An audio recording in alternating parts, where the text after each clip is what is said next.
Hey, good people, how y'all doing? So today I'm going to be giving you all my review on the Real Housewives of Atlanta reunion part 2. So we are picking up where we left off. Marlo is discussing her childhood and what it was like for her to go in and out of foster care and in and out of different people's houses. Kenya chimes in and says what Marlo says does not match her actions. She brings up the fact that Marlo has said in the past Kandi can't keep a man, and also has said pretty disparaging things about Kenya and her relationship. I see where Kenya is coming from. Hearing Marlo's story and listening to the things that she has to say doesn't match up with the actions that she's shown throughout the season and pretty much throughout the time that we've known Marlo. I feel like you've come from a certain place, so you should have a little bit more compassion towards people. I'm still not connecting her being very vicious to people to her upbringing. I'm not able to understand the connection between those two things. Sanya chimes in and says that Marlo has been a good friend to her, and that's all she can say. She's not taking away from anything that Kenya or anybody else's experience has been with Marlo. And then I was surprised to hear what Drew had to say, because I thought she and Marlo were pretty cool, but Drew says that she wants more consistency and to feel like Marlo can be trusted. I feel like Drew is just jumping in on Kandi and Kenya's bandwagon. I really don't see the issue that Drew has, any type of issue that Drew would have with Marlo. I think Marlo talking about Ralph not wanting to adopt Josiah, everybody felt that way. So, Drew, please be quiet. Like, this has nothing to do with you. Andy asked the question, given the fact that Marlo has shared her story, how she still put her boys out for 30 days. And Marlo says the difference between her background is foster parents go through classes and they have these different things that they have to take before they're able to be foster parents. And for her, she was just kind of thrown into the situation. She wishes that she would have used a different term instead of saying, I kicked the boys out.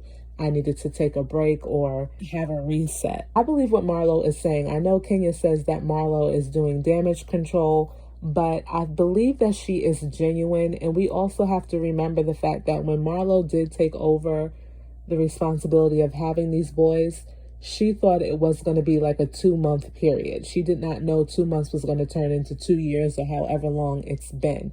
I'm not making any excuses for her. I'm just saying she was not prepared to be a parent.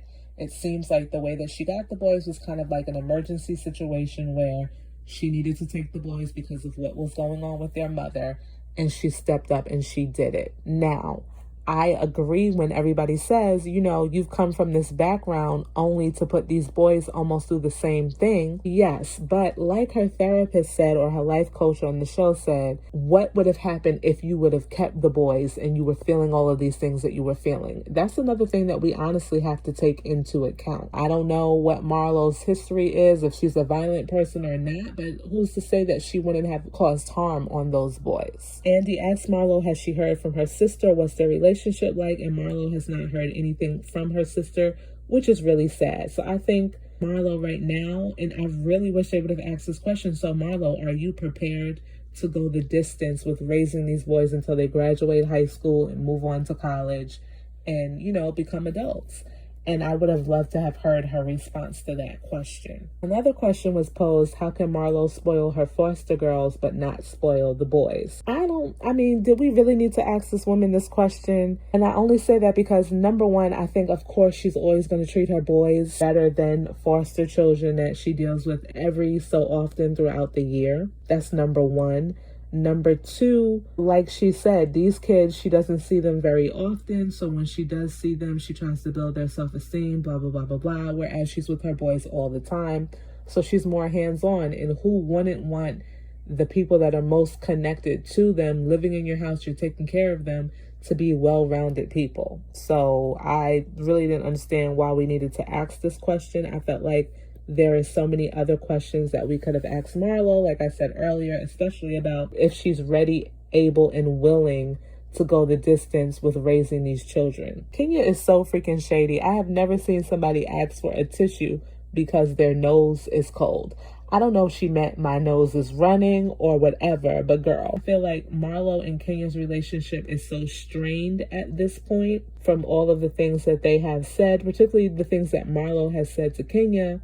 that there's just no hope for any reconciliation at this particular point in time. Interestingly enough, there is a question about Marlo's edges, and we all know that Marlo has some type of edge transplant or something like that. And Marlo says that she's actually using the Kenya Moore hair care products, and they've been helping out with her edges. So she kind of, gave Kenya a little shout out. I'm sure Kenya is just happy to have that little promotion. Let everybody else know how good her hair care products are. Now, of course, we could not go to commercial break without Marlo and Kenya kind of getting into it a little bit, with Kenya saying to Marlo that basically she is just doing damage control and what she's saying is fake news. So the next segment is Shadiest of Them All, and they're referencing the receipts that the producers were digging up based on what the women were saying. Production this season was definitely coming for the lies that these women were telling. Every time one of these women told lies, production was quick to rewind the tape and show what really happened, so they definitely was not playing. Drew admits to being gaslit by Ralph and says that she and him have addressed it, and that's a part of the marriage. They're working on it. I have to say, I do not like Drew's makeup, particularly that blush that she has on her cheeks. I think they needed to blend it in a little bit better. It's giving me like clown face. So I'm gonna need them to fix that on the next commercial break. Andy also brings up the spring summer situation with Sheree, and Sheree says, well, she has merchandise that has spring and summer on it, so she's kind of benefiting from it. Sheree, please be quiet. We know as of this taping, your behind don't have nothing ready for She by Sheree. Kandi, on the other hand, does have her line called Be on Worldwide. We know that as soon as somebody tries to play Kandi or something happens to her on the show, her team is quick to put out stuff, quick to make a couple of dollars, and that's why we love Kandi. Sheree, please take notes. So now we are on to Miss Kenya Moore. They give a flashback of her during this season, and everyone is saying that they've really noticed the change in Kenya. They feel like she's a lot lighter, she's more fun. I have to say, they're trying to say, because of Dancing with the Stars and whatnot, but I really, in addition to that, I believe that that probably plays a role.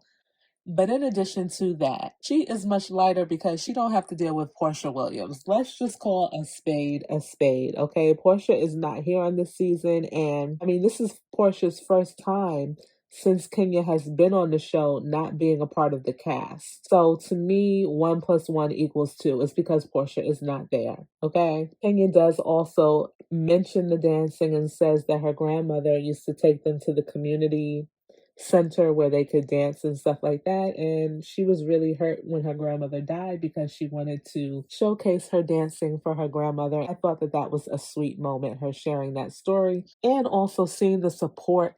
I don't think we realize how close Kenya and Kandi are. They're sitting next to each other on the couch, of course, and Kandi is holding her hand through the story, and I think it is so beautiful to see. I love to see these women really support each other, and you can tell it's easy to see who's really friends outside of this show. Drew chimes in and says she did see the difference in Kenya as well, and she's happy that they have gotten to know each other better and develop a friendship, and Kenya piggybacks on what she says and says that she is happy as well. Andy talks about Drunk Kenya, and we all know we are here for Miss Drunk Kenya. I think Miss Drunk Kenya is everything. I think she is the life of the party. Sheree really seemed to enjoy it. Everybody had a smile on their face when they were talking about Kenya being drunk. Kenya does reveal that she is doing some group dating, nothing serious, just kind of getting her feet wet. Andy does ask the question of whether or not she and Mark are divorced, and they are not. He asks, well, is he asking for support? Like, what's going on? Kenya's like, no, he's not asking for anything at this time. They're just waiting for a trial date for things to move forward. Something don't seem right about that story. Like, how come y'all, if he's not asking for anything at this particular point in time, why aren't y'all just divorced? Once the papers are signed, go through the litigation and let it be. I've never had a divorce or anything like that, but I would think what would hold up divorces is if one spouse is asking for something that the other spouse is not willing to give. So I'm confused by this. So they start to talk about the couples trip that Sanya had planned, and Sanya clarifies that She did not intend for Kenya to feel like she had to bring a man. She realizes when she watched the episodes back that she was really telling Marlo and Sheree they could bring anybody, a girlfriend, a friend, whomever. Whereas when she was speaking to Kenya, she just kept mentioning couples, couples, couples. So she feels like, that's where they got off on the wrong foot because, again, she did not mean that Kenya needed to bring a man. Just bring somebody along with you. I totally believe what Sanya is saying. Seems like Kenya doesn't have a problem with her explanation as well, so that at this point in time looks like it's water under the bridge. They do talk about Kenya hanging up on Sanya, and I don't know why this is a big deal as well. Kenya did say that she is unapologetic for hanging up on her, so that's pretty much that. In the next segment, they're talking about Kenya and Sheree missing the iFit photo shoot that Sanya had. Andy said that he would have just picked going on the boat opposed to going to see Sanya shoot. Kenya explains herself and says that she really wanted to support Sanya. She had missed the previous event that Sanya was hosting and wanted to show Sanya that she was there to support her. Sanya says that she appreciates that and she was just worn out. She couldn't find her phone. She was out there in the hot sun all day. So she felt like if the ladies would have just said, we're sorry we missed it and asked how everything went, she would have been fine just with that. Andy goes on to ask Kenya how she felt about Sheree saying Sanya needed to handle her, meaning Kenya. Sheree says that she said what she said because Kenya can be a bit much at times, saying that she was letting Sanya know that she has to kind of defend herself in order to get Kenya's respect. I think what Sheree was saying is absolutely true. If you're going to fold over and be Kenya's punching bag, then she's going to punk you the whole season. We see that those that are strong and defend themselves with Kenya, she kind of backs off on. I mean, look at how her and Sheree started to where they are right now. The advice that Sheree gave Sanya was from her personal experience with Kenya. So while they're talking about this, Sheree just happens to get a call from Martell. Kenya takes the phone, shows Andy what Martell looks like, and Andy's like, oh, he's a 10 out of 10. Yeah, he might be a 10 out of 10 in looks, but the type of person that he is, at least what he's portrayed himself to be on TV, no ma'am. Kenya makes a joke that she heard from a friend that D is a 10 out of 10. Ugh, even if it was, that is not somebody that you really want to be messing around with, okay? So Andy brings up the whole comment that Sanya said about Kenya. Every time Kenya is being called out for something, she has a sob story. Kenya let Sanya know that she was really hurt because she felt like she was really trying to open up to Sanya and was sharing things with Sanya that she had not shared with anybody else. Sanya stands her ground and says, that's what she felt at the time. Every time that Sanya was trying to point something out to Kenya, Kenya came up with the sob story. One thing that I have to say about Sanya is she's been very consistent throughout this reunion with the things that she's saying and with not backing down on what her positions were. And I wish that what we're hearing now on the reunion was something that we would have seen better portrayed throughout the season, because now I'm looking at her like, you really are that girl that I liked when I was watching your own family reality TV show.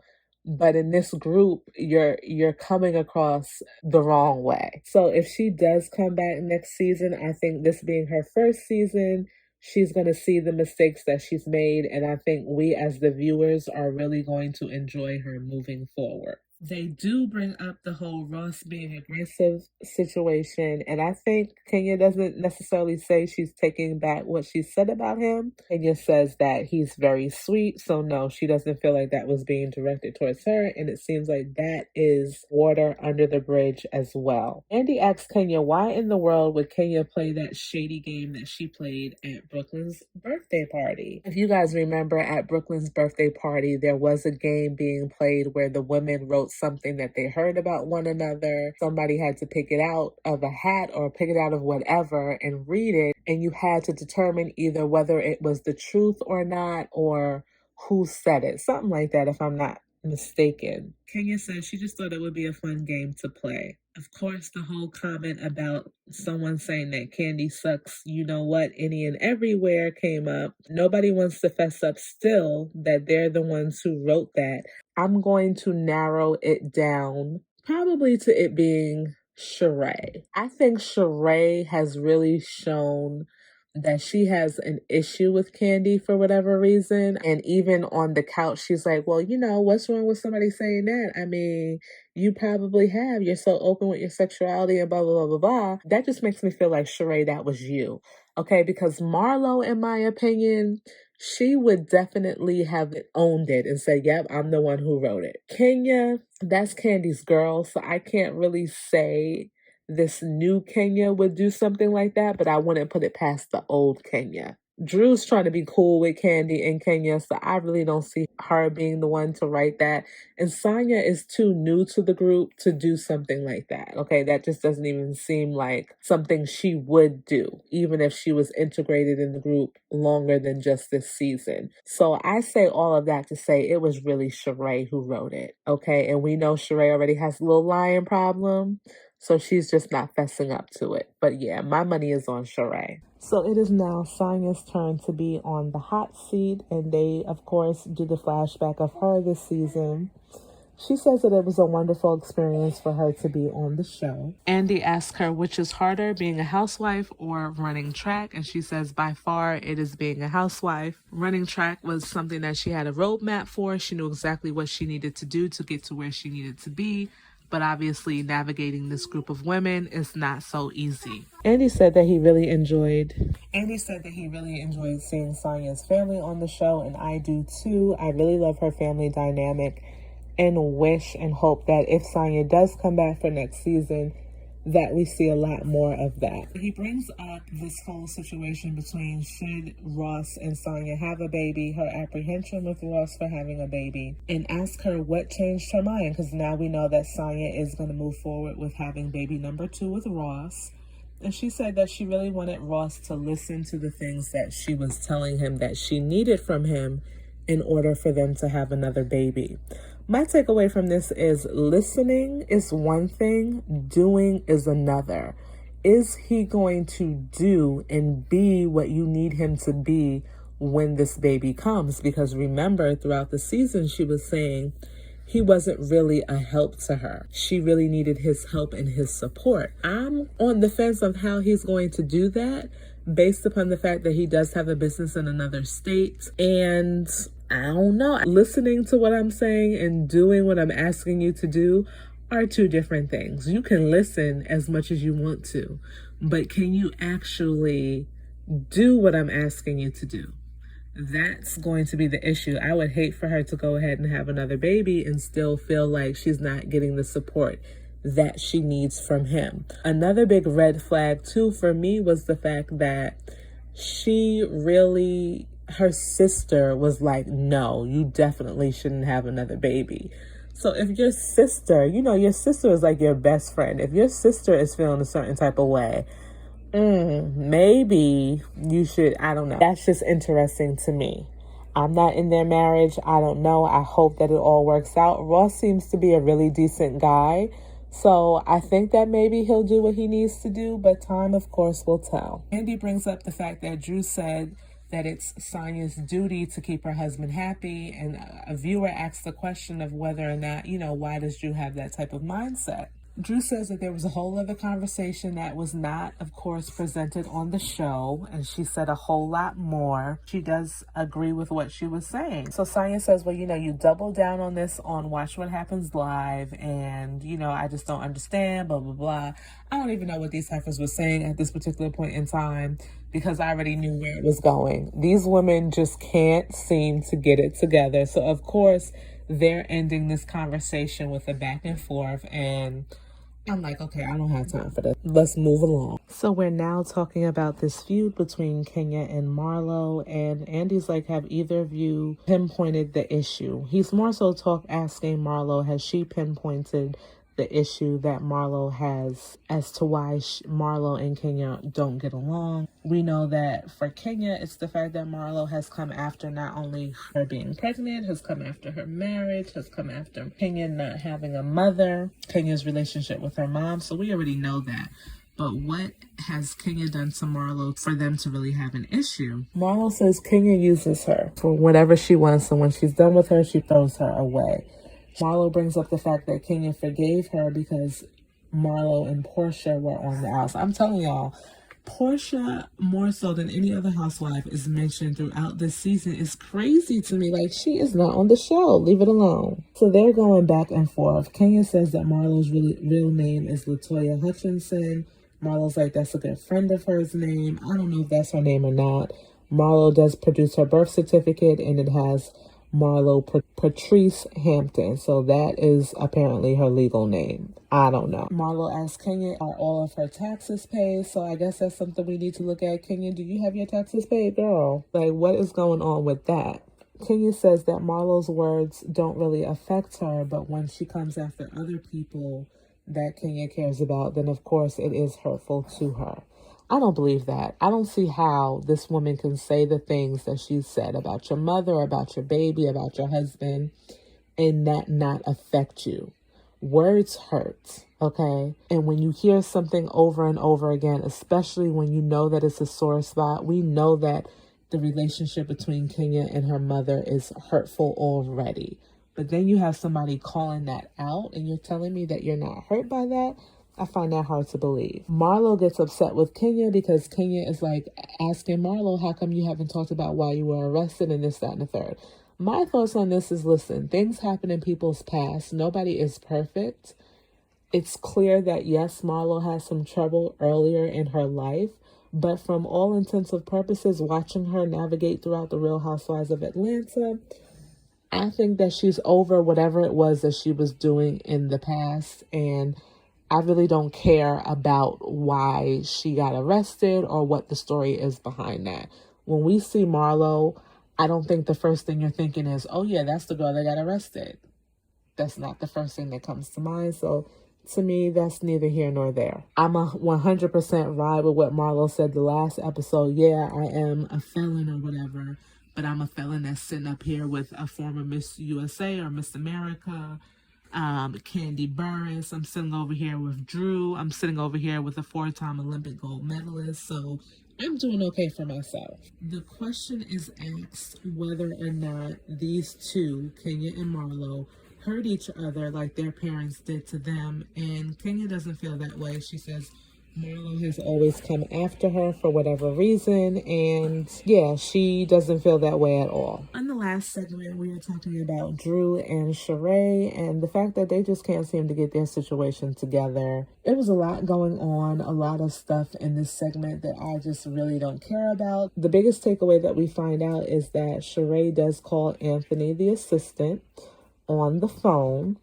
And he says that he doesn't know if he did or did not call Drew's husband gay. Sheree asked him, were you ever my assistant and do I owe you any money? He says he was never her assistant and he doesn't owe her any money. Now, Drew also plays a recording of Anthony and he's saying that Sheree does owe him money and all of these other things. So I'm like, I don't know. I just think that this guy is a character. He's trying to get himself on the show. Even Andy pretty much just hung up the phone on him, got the information that he needed, and was like, okay, bye. We're not going to keep you running your mouth on this reunion. Who knows about this Anthony character? For me, Drew, you need to cut all dealings with him, and Sheree, you need to do the same. And that's pretty much it. So I'm looking forward to seeing what the reunion part 3 has to offer. To be honest, guys, this season, these reunions are not given what I am used to Atlanta giving. I don't know what they need to do to kind of revamp this show. I hear that Portia is supposed to come back. If she does come back, of course, I would love to see it. Listening to the reunion and the issues that these women have had over this season, it's just kind of like, no. All right, but you guys let me know what you feel, what you think. What do you guys think about Marlo and her situation with the nephews now that you've heard everything that she had to say? Do you guys feel a little bit differently about Sanya now that she's explained herself and we kind of have a better understanding of where she's coming from? Do you think that Drew and Sheree will ever get along? Let me know what y'all think. Thank you again for watching. Please remember to like, comment, and subscribe, and I'll see you on the next one. Bye-bye.